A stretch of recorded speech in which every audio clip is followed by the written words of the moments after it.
Texto extraído do livro Tronos sobre Tronos, desmascarando os governadores deste século, do profeta David Rebono. Querubins e tronos. O Senhor permanece sobre querubins de fogo resplandecente. Salmo 81. Mas é muito mais do que tudo isso. Ele é o Rei do Universo, e mesmo que a terra não possa contê-lo, ele decidiu se assentar sobre um trono de querubins. Para o Criador, não seria suficientemente excelente se assentar sobre um trono de ouro ou qualquer outro material. Portanto, os querubins, que representam o máximo esplendor da criação, são os assentos viventes de Deus, seus verdadeiros tronos. O Senhor reina, tremam os povos. Ele está assentado entre os querubins. Comova-se a terra. Salmo 99:1. De todos os profetas, Ezequiel foi o que mais recebeu o intermédio desses seres, nos revelando a natureza dos querubins que servem ao Senhor. Em seu livro, ele começa contando a visita e a plenitude de sua experiência com os querubins, assim como posteriores visitações. Depois nos fala de Lúcifer e de sua natureza querubínica. Deus dispõe a história assim. Ele mostra em visão como está a sua grandeza atualmente e como se assenta sobre os querubins reinando em majestade. Depois revela a ele que Satanás, a princípio, havia sido um querubim, criado sem pecado nem maldade, e mostra-lhe como este se corrompeu, perdendo sua autoridade e seu esplendor, mas conservando parte de sua natureza querubínica. Tal natureza está sem glória nem santidade, totalmente aborrecível, mas continua manifestando sua oposição ao trono de Deus. Por isso ele foi lançado fora dos lugares santos de Deus. Ezequiel é o profeta que mais compreendeu sobre os seres angelicais e sobre o trono de Deus.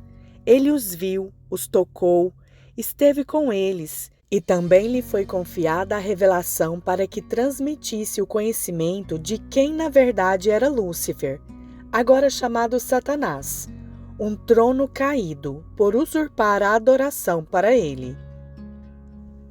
Montou num querubim e voou, sim, voou sobre as asas do vento. Salmo 18:10. A Escritura é clara em nos mostrar que um dos tronos de Deus são os querubins. Estes se prestam como tronos viventes que transportam o Senhor.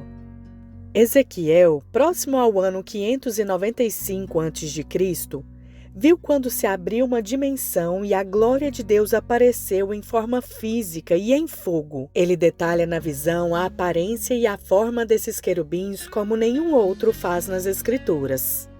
Ele nos mostra que parte desses querubins ou sobre eles estava o trono do Senhor, observando uma figura profética de Jesus assentada sobre eles.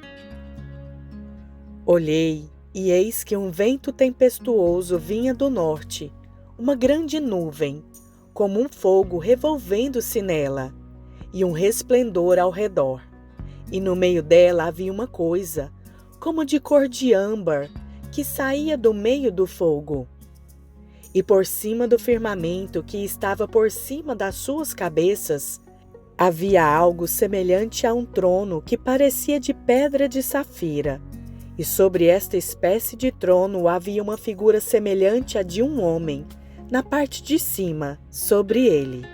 Ezequiel 1:4-26. Passado o tempo, em Ezequiel 3:22-23, Deus volta a se manifestar nesta magnitude a Ezequiel, que ao escutar o chamado do Senhor sai ao campo longe de seus companheiros, tendo assim novamente a visão dos querubins. Vejamos agora Ezequiel 10:1. Depois olhei e eis que no firmamento, que estava por cima da cabeça dos querubins, apareceu sobre eles como pedra de safira, semelhante à forma de um trono. Está claro que os querubins são tronos representando o maior poder, autoridade e resplendor da natureza criada. Um trono é o assento representativo de autoridade e governo sobre o qual se rege uma nação ou reino. Já um trono querubim representa o melhor dos elementos criados. São seres superiores em glória aos anjos e aos homens. Os escritos de Ezequiel nos mostram que suas vestimentas eram compostas de vários materiais e nos dão a ideia de que os dons não estavam separados, eram parte da sua natureza. E, quanto à semelhança dos seres viventes, o seu aspecto era como ardentes brasas de fogo, com uma aparência de lâmpadas. O fogo subia e descia por entre os seres viventes, e o fogo resplandecia, e do fogo saíam relâmpagos, e os seres viventes corriam e voltavam à semelhança de um clarão de relâmpago. E a obra delas era como a cor de berilo, e as 4 tinham uma mesma semelhança. Ezequiel 1, 13, 16. Além disso, os querubins assumem várias formas, de animais e de homem, rosto de boi, águia, leão e homem. Ezequiel 1, 10.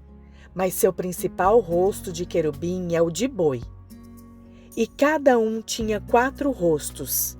O rosto do primeiro era o rosto de querubim, boi, e o rosto do segundo, o rosto de homem, e do terceiro era rosto de leão, e do quarto, rosto de águia. Ezequiel 10, 14. Parênteses do autor.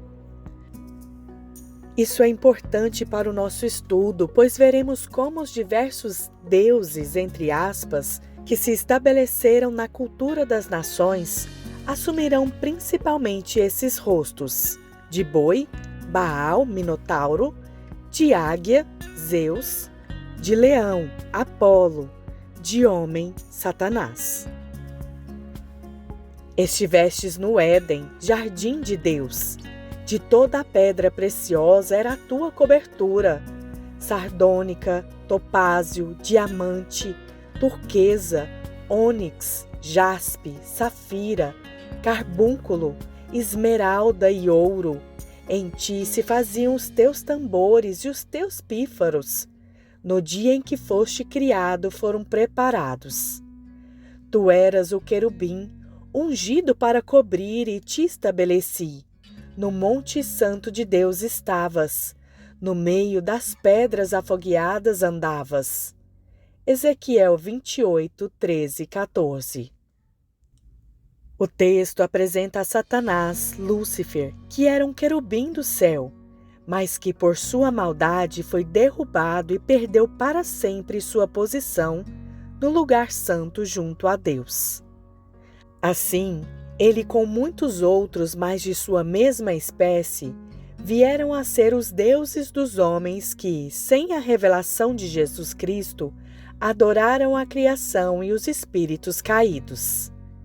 Esses espíritos, da mais alta autoridade, são aqueles sobre quem o apóstolo Paulo advertiu os colossos a estar vigilantes, combatendo sem trégua a todas as filosofias e crenças dos gnósticos, o qual é a imagem do Deus invisível, o primogênito de toda a criação, porque nele foram criadas todas as coisas que há nos céus e na terra, visíveis e invisíveis, sejam tronos, princípio e o primogênito dentre os mortos, para que em tudo tenha a preeminência. Porque foi do agrado do Pai que toda a plenitude nele habitasse. Permanecerdes fundados e firmes na fé, e não vos moverdes da esperança do Evangelho que tendes ouvido, o qual foi pregado a toda criatura que há debaixo do céu. Colossenses 1, 15 e 23. O Senhor tem muitos tronos. Ainda que o próprio céu seja seu trono, ele governa de seu trono eterno. Ele é impassível e governa sobre tudo. A glória do Senhor não depende sequer da adoração do homem. O Eterno é sobre todas as coisas e habita no fogo e no resplendor da santidade.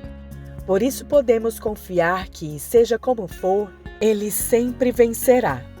Temos que confrontar os tronos da maldade e expor a verdade sobre eles. Qualquer anjo caído, sem importar a medida de autoridade, foi criado, por isso terá um fim. O teu trono, ó Deus, é eterno e perpétuo. O cetro do teu reino é um cetro de equidade. Tu amas a justiça e odeias a impiedade. Por isso, Deus, o teu Deus, te ungiu com óleo de alegria mais do que aos teus companheiros. Salmo 45, 6, 7. Os tronos de maldade têm tomado a natureza e enganado os homens para que lhes adorem. Por isso, aqui desmascararemos este engano. Na parte 2 deste livro, veremos os 12 tronos mais importantes das trevas. Eles não são os únicos, mas são os que governam sobre os principados. Estes tronos se auto-intitulam deuses, signos do zodíaco ou heróis de antigamente. O livro de Gênesis tem uma riqueza muito grande e uma contribuição única, pois registra o início de todas as coisas. Início, entre elas, das lendas mitológicas sobre as quais se estabelecem as histórias dos deuses gregos. Moisés nos revela que antes do dilúvio havia gigantes na terra, que fizeram história por suas proezas. Isso nos diz que eles eram resultado da aliança ou união sexual das filhas dos homens, mulheres, com os filhos de deuses, anjos caídos. Esses gigantes ou seres superiores em tamanho e força, talvez também em inteligência, foram os varões de renome. Uma tradução mais acertada diz: heróis de antigamente. Havia naqueles dias gigantes na terra, e também depois, quando os filhos de Deus entraram às filhas dos homens, e delas geraram filhos. Estes eram os valentes que houve na antiguidade, os homens de fama. Gênesis 6, 4.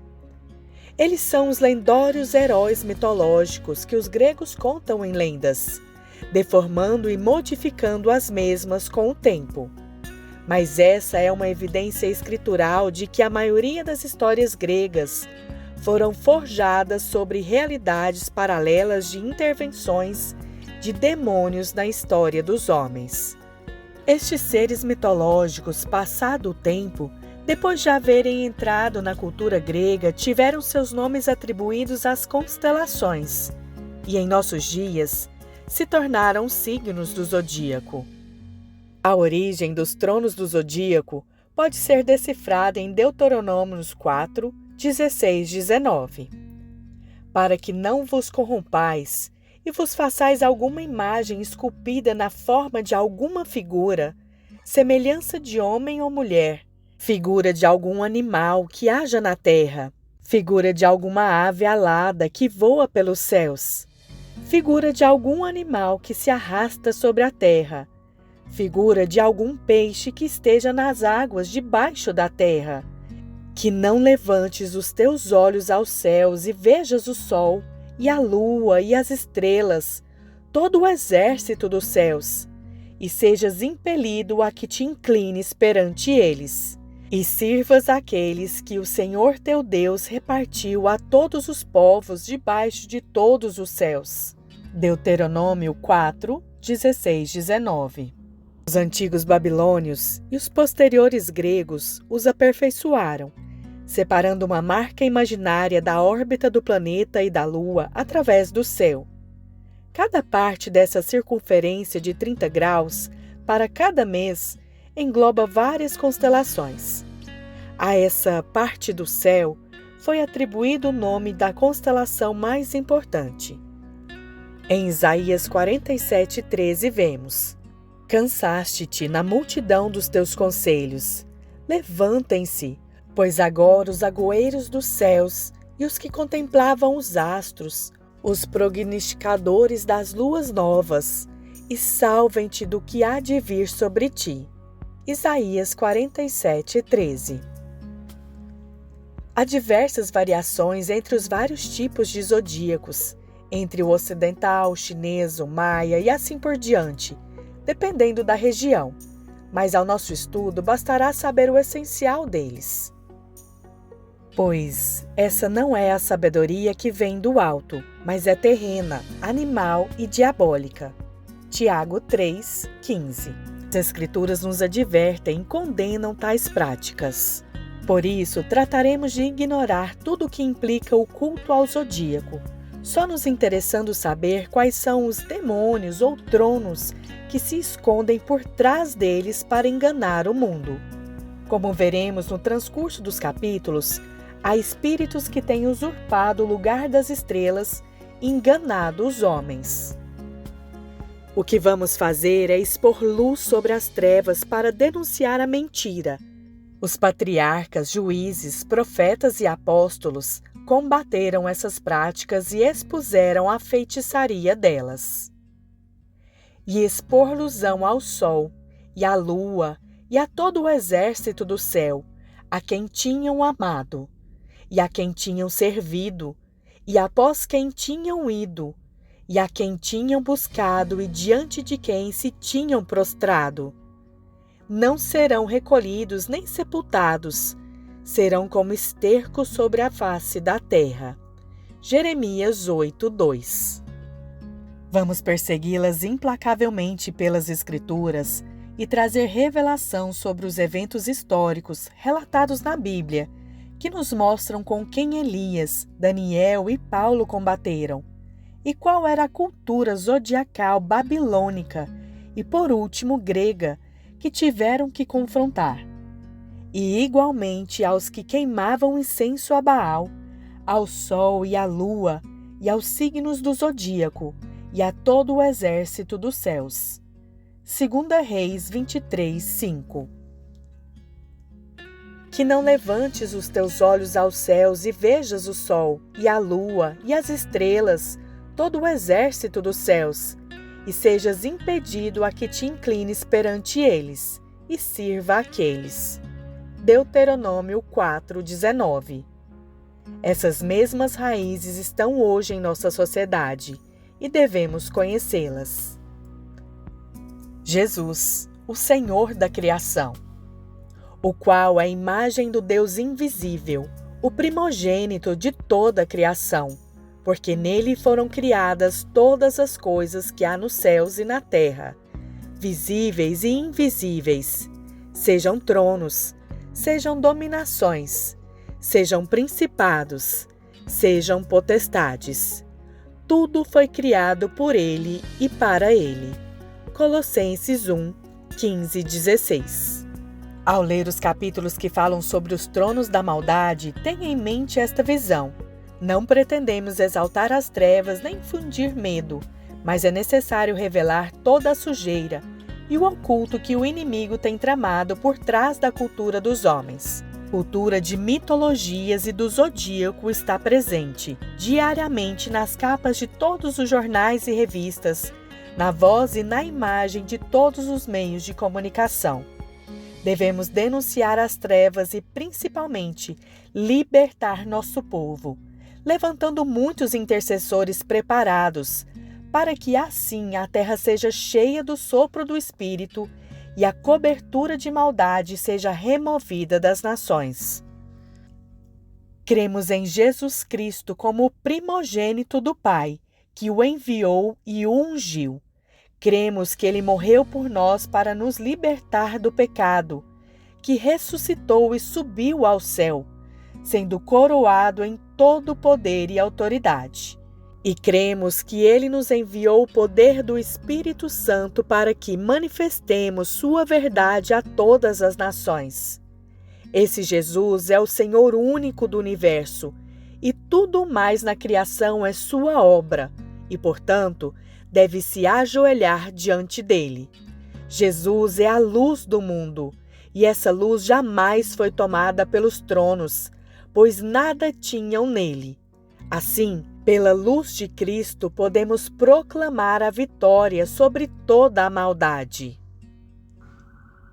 Eis que os céus e os céus dos céus são do Senhor teu Deus, a terra e tudo o que nela há. Deuteronômio 10, 14. Tudo o que Deus fez foi bom.